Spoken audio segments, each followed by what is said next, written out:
नमस्कार दोस्तों, हमारे चैनल डिफरेंट मूड्स में एक बार फिर आपका स्वागत है।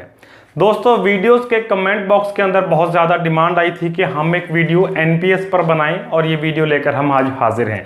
एनपीएस यानी कि जिसे हम ज़्यादा पॉपुलरली नेशनल पेंशन स्कीम के नाम से जानते हैं। हालांकि अब इसका नाम नेशनल पेंशन स्कीम नहीं है, अब इसका नाम है new pension scheme.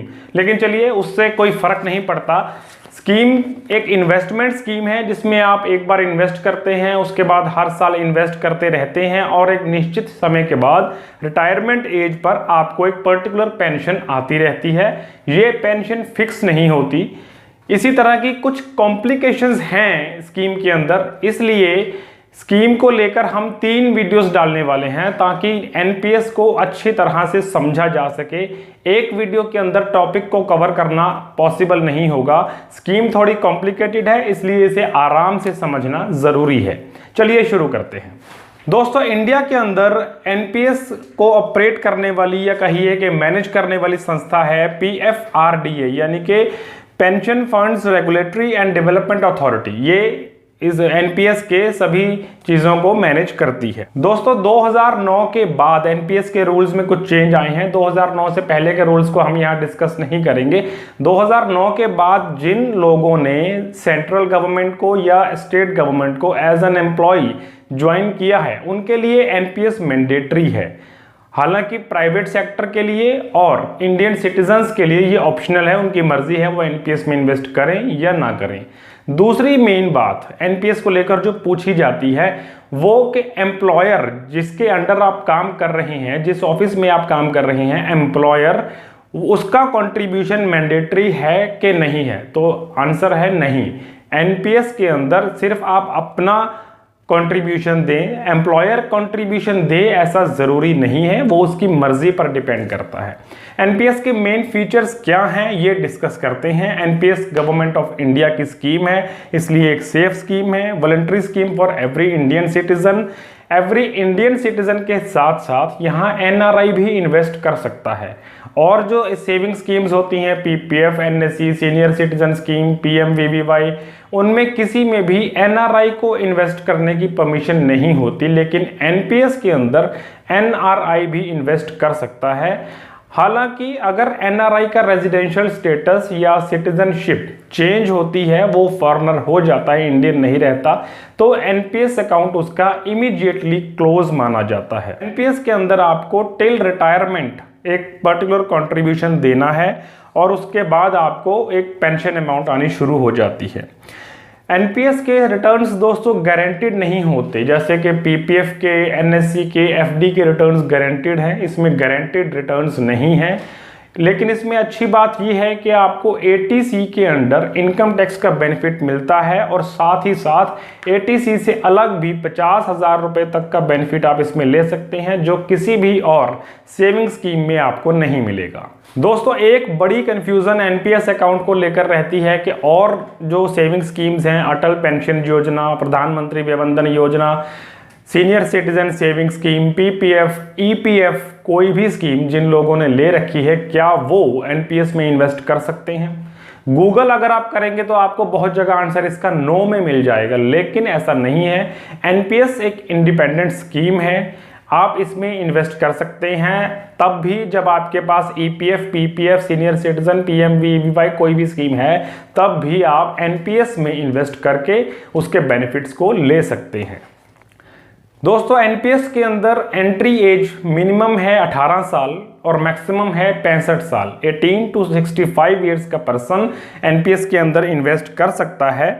NRI invest कर सकता है, कोई भी इंडियन सिटीजन इन्वेस्ट कर सकता है। 1 नवंबर 2017 से पहले मैक्सिमम एंट्री एज 60 साल थी, लेकिन 1 नवंबर 2017 को इसको बढ़ाकर 65 साल कर दिया गया था। चलिए देखते हैं कि एनपीएस अकाउंट आप किस तरह से खोल सकते हैं। दोस्तों, एनपीएस अकाउंट आपको भारत के सभी बैंक्स में मिल जाएगा, सभी पोस्ट ऑफिसेज की हेड ब्रांचेस में मिल जाएगा, जो मेन ब्रांच किसी भी शहर में होती है वहाँ मिल जाएगा। आप इनमें किसी भी ऑफिस में जाते हैं, बैंक में, पोस्ट ऑफिस में, या कई फाइनेंशियल प्राइवेट इंस्टीट्यूट हैं जो एनपीएस ऑफर करते हैं, वहां आपको एक पीओपी एसपी काउंटर मिलता है, यानी कि point of presence, POP SP service provider, POP SP counter मिलेगा। ये एक हेल्प डेस्क की तरह है जो एनपीएस के स्कीम को आपको समझाने में, उसको मैनेज करने में आपकी मदद करते हैं और आपके लिए एनपीएस अकाउंट खोल देते हैं। डॉक्यूमेंट्स आपको क्या क्या चाहिए? ऑब्वियसली आपको अपना एक आइडेंटिटी प्रूफ चाहिए, आपको अपना एड्रेस प्रूफ चाहिए, एज का प्रूफ चाहिए, डेट ऑफ बर्थ का पर्टिकुलर प्रूफ हो तो बहुत अच्छा है। एक सब्सक्राइबर का रजिस्ट्रेशन फॉर्म आपको फिल करना होता है, और सबसे जो ज़रूरी चीज़ चाहिए वो है pan number. Pan number pan number नहीं है, pan number is permanent account number जो इनकम टैक्स डिपार्टमेंट इशू करता है। Pan number is permanent retirement account number, ये हर रिटायरी को मिलता है जब आप एनपीएस स्कीम खोलते हैं। ये 12 डिजिट का एक नंबर है जो कार्ड के रूप में आपको मिलता है और ये लाइफ टाइम वैलिड होता है। ये पैन नंबर जनरेट करना जरूरी है आपके एनपीएस अकाउंट को ओपन करने के लिए। दोस्तों, एनपीएस के बारे में अब जो हम बताएंगे वही एक कॉम्प्लिकेटेड चीज़ है जिसे आराम से समझना ज़रूरी है। एनपीएस अकाउंट दो तरह का होता है, टियर 1 अकाउंट और टियर 2 अकाउंट। एनपीएस अकाउंट जब आप खोलते हैं तो टियर 1 अकाउंट खोलना ज़रूरी है, मैंडेटरी है, कंपलसरी है। एनपीएस में टियर 1 अकाउंट के खोले बिना आपका टियर 2 अकाउंट नहीं खुल सकता। टियर 2 अकाउंट जो है वो ऑप्शनल है, आपकी मर्जी है आप उसे खोलें या ना खोलें। तो टियर 1 अकाउंट की बात करते हैं कि टियर 1 अकाउंट ही वो अकाउंट है जो आपको पेंशन देता है। जो पेंशन अकाउंट है आपका वो टियर 1 अकाउंट है। जो आपका सेविंग अकाउंट की तरह काम करता है वो टियर 2 अकाउंट है। टियर 1 के अंदर आपको इनकम टैक्स बेनिफिट्स मिलते हैं, टियर 2 अकाउंट के अंदर आपको कोई इनकम टैक्स बेनिफिट नहीं मिलता। टियर 1 अकाउंट के अंदर आप जब भी चाहें कोई रकम विड्रॉ नहीं कर सकते। 60 साल की उम्र के बाद केवल एक सर्टेन कंडीशंस के अंदर ही आप रकम को विड्रॉ कर सकते हैं, लेकिन टियर 2 अकाउंट के अंदर आप जितनी रकम चाहें जब चाहें विड्रॉ कर सकते हैं। और ये हम बता के चुके हैं अभी कि टियर 2 अकाउंट ओपन करने के लिए टियर 1 अकाउंट का होना जरूरी है। बेसिक अकाउंट जो आपका पेंशन अकाउंट है एनपीएस का वो टियर 1 अकाउंट ही होता है। टियर 1 टियर 2 के क्या आगे बेनिफिट्स हैं, क्या डीमेरिट्स हैं, ये वीडियो के अगले पार्ट में हम आपको बताएंगे। दोस्तों, एक पर्सन का एक ही एनपीएस अकाउंट खोल सकता है। 1 पर्सन 1 एनपीएस अकाउंट ओनली, वो दूसरा एनपीएस अकाउंट नहीं खोल सकता। और ये आपका एनपीएस अकाउंट ऑल इंडिया में आप कहीं भी ऑपरेट कर सकते हैं, किसी प्राइवेट ऑफिस से किसी पब्लिक ऑफिस में यानी बैंक में या पोस्ट ऑफिस में शिफ्ट कर सकते हैं एंड वाइस वर्सा। आप एक पीओपी से यानी पॉइंट ऑफ प्रेजेंस से दूसरे पीओपी में शिफ्ट कर सकते हैं। इजी प्रोसेस है, मतलब आप अपने पैन नंबर के साथ ऑल इंडिया अपने एनपीएस अकाउंट को कहीं भी ऑपरेट कर सकते हैं। दोस्तों, एनपीएस के अंदर कंट्रीब्यूशन लिमिट्स के बारे में जानते हैं कि आप इसमें कितना पैसा मिनिमम और कितना पैसा मैक्सिमम डिपॉजिट करवा सकते हैं। सबसे पहली बात कि एनपीएस के अंदर मैक्सिमम डिपॉजिट की कहीं भी कोई लिमिट नहीं है, ना टियर 1 अकाउंट के अंदर ना टियर 2 अकाउंट के अंदर। मैक्सिमम आप एक बार में जितनी चाहे रकम जमा करवाएं, हर साल जितनी चाहे। मैक्सिमम का जहां शब्द आता है वहां कोई लिमिट एनपीएस अकाउंट के अंदर नहीं होती। मिनिमम अमाउंट की अब बात करते हैं तो टियर 1 अकाउंट के अंदर आपको अकाउंट ओपनिंग के समय मिनिमम 500 रुपये जमा करवाने हैं और पर कंट्रीब्यूशन भी आपको मिनिमम 500 रुपये जमा करवाने होते हैं। और एक फाइनेंशियल ईयर के अंदर आपको मिनिमम 1000 रुपया डिपॉजिट करना ही है। हालांकि 9 अगस्त 2016 से पहले ये जो मिनिमम कंट्रीब्यूशन एक फाइनेंशियल ईयर का है इसकी मिनिमम लिमिट 6000 रुपये हुआ करती थी, लेकिन 2016 के बाद ये 1000 रुपये है। पर कंट्रीब्यूशन 500, ओपनिंग अमाउंट मिनिमम 500 और मिनिमम हर साल जो डिपॉजिट आप टोटल करेंगे वो 1000 रुपये। मैक्सिमम की कोई लिमिट नहीं है। इसी तरह से टियर 2 के अगर बात करें तो अकाउंट आपका टियर 2 अकाउंट जो है 1000 रुपये से खुलता है।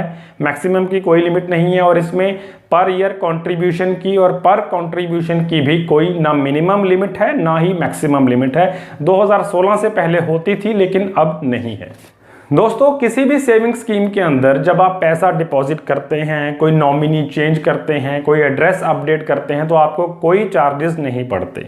लेकिन एनपीएस एक ऐसा अकाउंट है जहां कोई भी एंट्री जब आपकी होती है, चाहे वो पैसा जमा करवाने की है, एड्रेस चेंज करवाने की है, नॉमिनी चेंज करवाने की है, तो आपसे एक पर्टिकुलर रकम चार्ज की जाती है। ये इसका बहुत बड़ा डीमेरिट है। आपसे ये रकम चार्ज दो अलग अलग तरह से की जाती है। एक तो पीओपी जो चार्ज करता है वो है पॉइंट ऑफ प्रेजेंस, एक आपसे चार्ज करता है सीआरए यानी कि सेंट्रल रिकॉर्ड कीपिंग एजेंसी, ये आपसे चार्ज करती है। ये चार्जेस किस तरह से हैं, फटाफट से इसको ले लेते हैं। अकाउंट ओपनिंग चार्जेस टोटल आपको पड़ते हैं 175 रुपए, जो कि वन टाइम चार्जेस हैं। इसमें से 50 रुपए सीआरए के होते हैं ओपनिंग चार्जेस और 125 रुपए आपकी रजिस्ट्रेशन फीस होती है। 190 रुपए सीआरए हर साल लेता है, अकाउंट मेंटेनेंस चार्जेस हैं ये वाले। और जो सीआरए आपसे पर ट्रांजैक्शन लेता है, पर ट्रांजैक्शन के अंदर कंट्रीब्यूशन के समय भी लेगा, जब आप कोई पैसे जमा करवाते हैं, पैसे निकालते हैं, एड्रेस चेंज है, नॉमिनी चेंज है, कुछ भी है, 4 रुपए और 20 रुपए।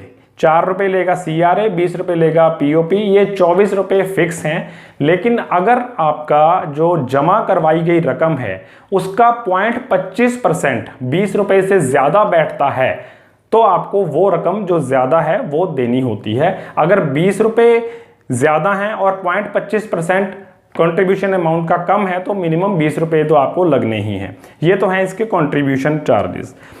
अगर आप हर साल जो इसकी मिनिमम अमाउंट है डिपॉजिट की 1000 रुपए वो भी जमा नहीं करवाते हैं तो आपका एनपीएस अकाउंट इनएक्टिव हो जाता है। और इस इनएक्टिव अकाउंट को रीएक्टिवेट करने के लिए आपको जितने भी सालों के लिए आपने वो मिनिमम अमाउंट जमा नहीं करवाया है उतने सालों का 1000 रुपए वो प्लस हर साल के लिए 100 रुपए पेनल्टी डिपॉजिट करवानी होती है। 2016 के अंदर एक बार सरकार ने ये छूट दी थी कि आप पेनल्टी के बिना सिर्फ मिनिमम अमाउंट जो आपने डिफॉल्ट किया है वो डिपॉजिट कर दो और आपका अकाउंट रीएक्टिवेट कर दिया जाएगा। लेकिन वो सिर्फ उनके लिए था जिनका अकाउंट 2016 से पहले इनएक्टिव हुआ था। दोस्तों आज के वीडियो में इतना ही।